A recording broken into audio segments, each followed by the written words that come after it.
In a world where PA students gather to stage an educational intervention, to educate a marginalized community on a health-related topic, to incite change and make a difference, this is the importance of being social. When it comes to modifiable risk factors that may contribute to mental or physical health, we often think of smoking, obesity, or physical inactivity. But what if I told you there's a health concern that can be just as dangerous? For our AT Ed project, we had the opportunity to present to a wonderful group of queer seniors at the LA LGBT Center about the health benefits of socialization, with the goal of bringing joy, hope, and the promise of a healthier, more social future. We began as a group by identifying a population we wanted to work with, the queer community. Initially, we planned to focus on unhoused LGBTQ plus individuals, recognizing that this population faces barriers to care, housing, safety, and social support. As we started researching, we looked into the health needs and disparities that were affecting this population in Los Angeles. We also tried to investigate queer health issues more deeply, but quickly ran into barriers. Information was surprisingly hard to find, and much of what we did find was limited, fragmented, or difficult to connect to our target population. That in itself was revealing. It further showed us how marginalized communities are often impacted by government neglect and abandonment, even at the level of data and research. This became especially apparent when we noticed this official HHS banner at the top of the Healthy People 2030 website, stating that, quote, the Trump administration rejects gender ideology due to the harms and divisiveness that it causes, and that, quote, any information on this page promoting gender ideology is extremely inaccurate and disconnected from the truth. Because of these challenges, we decided to take a more community-centered approach and directly engage with individuals to understand what mattered the most to them. We set up a tabling event at Plummer Park in West Hollywood. And through those conversations, we gained important insight. Many of the unhoused LGBTQ plus individuals we spoke with were primarily focused on housing insecurity. We were surprised to learn that the community was impacted by a much more insidious threat: loneliness. That led us to reflect on Maslow's hierarchy of needs, specifically that basic physiological and safety needs like housing must be met before higher level interventions can be meaningful. In that context, we realized that it would be inappropriate to design an intervention focused on socialization for individuals who are still struggling to meet their most fundamental needs. This realization was a key reason why we pivoted away from focusing on the unsheltered LGBTQ plus population.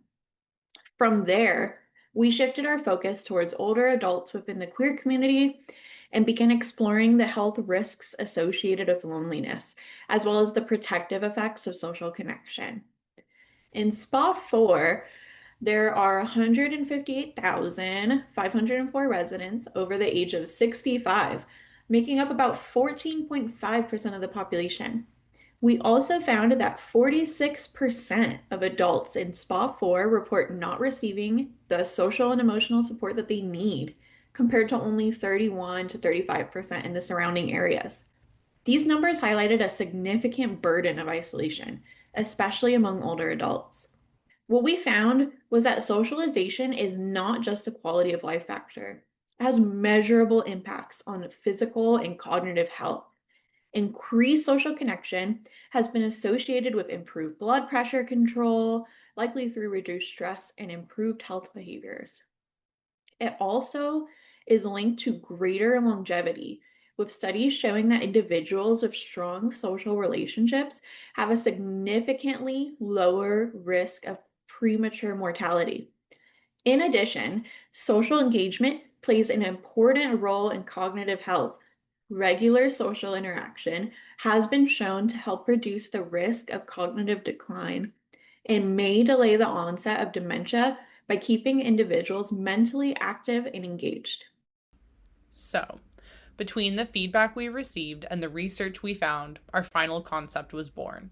We decided to find a community space geared towards LGBTQ plus seniors and provide education about the importance of socialization. After many emails with many local organizations, we were finally connected with what turned out to be the perfect community partner, the LA LGBT Center's senior program. We scheduled a meeting with the program coordinator and set a date. They even designed an advert for us in their monthly newsletter. We created a 30-minute presentation with a corresponding pamphlet that our audience could take home or share. We also provided a copy of the Dijon-Gearfield Loneliness Scale, a questionnaire similar to the PHQ-9 or GAD-7 for participants to fill out.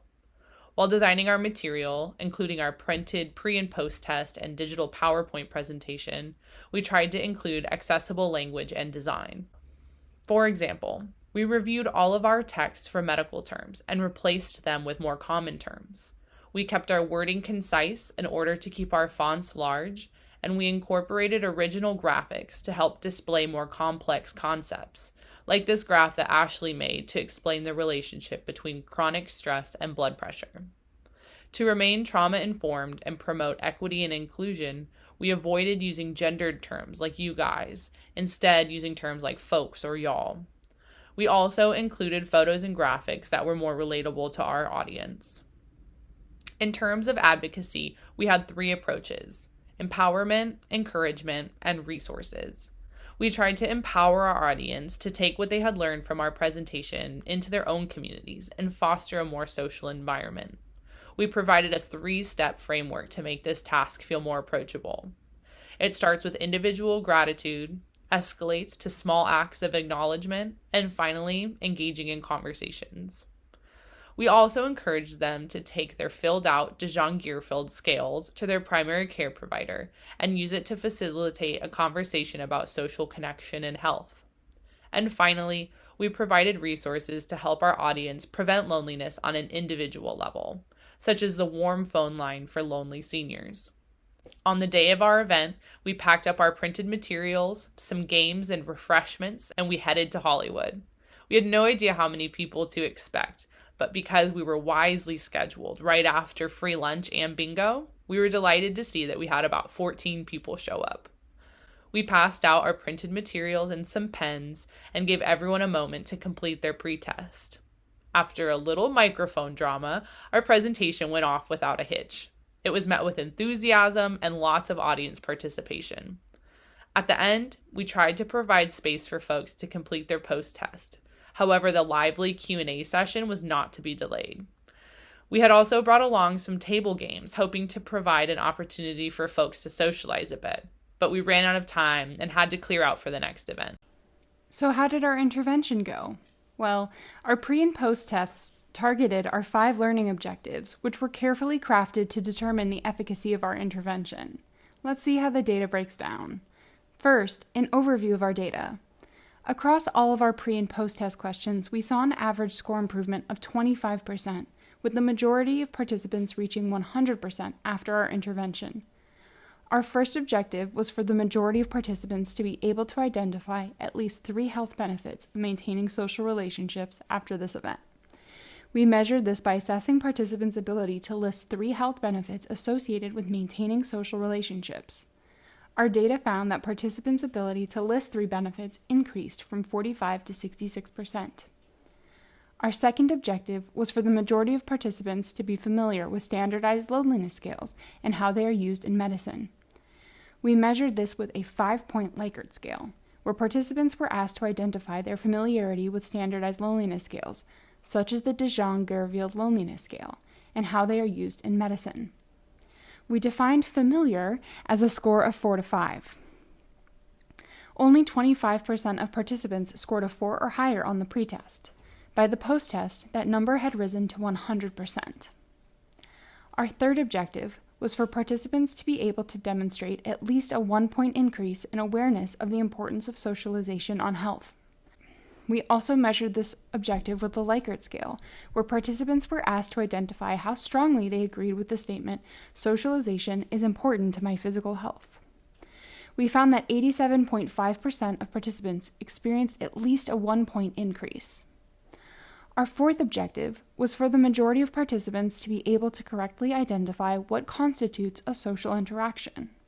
We measured this objective by having participants identify social interactions from a list. 78% of participants were able to successfully identify social interactions on the pre-test. 100% of participants were successful in the post-test.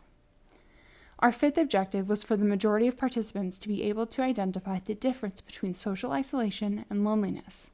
We measured this objective by asking participants to define these terms. Before our intervention, 37.5% of participants were able to define these terms. After our intervention, this increased to 87.5%, which we considered to be a success. Ultimately, our intervention had a strong outcome. As we expected, participants entered the intervention with little background knowledge on standardized loneliness scales, and we were happy to see that not only did we provide participants with a copy of the de Jonge-Garville loneliness scale, but we were able to give them the knowledge and information on how to use it. As far as unexpected results, going into our intervention, we intentionally made our objectives achievable, hoping to optimize the success of our intervention. For example, the majority of participants were able to correctly identify what constitutes a social interaction before our intervention. Unfortunately, we failed to anticipate that many participants would enter the intervention with strong background knowledge, impacting our ability to note an increase for certain objectives. While the number of participants exceeded our expectations, we did have quite a few participants leave before completing the post-test, which may have impacted the accuracy of our results. Any incomplete post-tests were excluded from data analysis. Another obstacle we faced in our data collection was that we were not able to set aside quiet time for post-test completion. Our Q&A evolved into an engaging group conversation with our wonderful participants, but unfortunately we ran out of time. Data collection aside, future interventions could try to incorporate designated time to maximize post-test completion rates. To conclude our TED Talk, we will reflect on the progressions of our project. We began this project with the intention of addressing healthcare access and housing instability among unhoused LGBTQ+ individuals. However, through direct engagement with the community, we realized that while those challenges are critical, what many individuals were expressing most was a deep sense of loneliness and lack of connection. This insight led us to shift our focus towards social isolation among LGBTQ+ seniors, allowing us to create a more targeted intervention. Throughout this process, we learned the importance of staying flexible and community-centered, especially when we face challenges in connecting with organizations and identifying our appropriate site initially. Through persistence, we were able to partner with the LA LGBT Center, which proved to be an ideal, trusted, and affirming space for our work. Our intervention was successful in providing education regarding the importance of socialization, and the participants were very open, reflective, and eager for continued engagement, which then reinforced that this is both a relevant and needed topic. Looking back, we would improve our approach by incorporating more structured time for deeper social interaction and expanding our outreach spaces. Ultimately, this experience highlighted that loneliness is not just an emotional experience, but a significant health concern. We encourage community members to take small steps towards connection in their daily lives, and we urge the healthcare providers to incorporate conversation about social support and loneliness into routine care. By recognizing social connection as a vital component of health, we can all contribute to building a more inclusive, supportive, and connected community.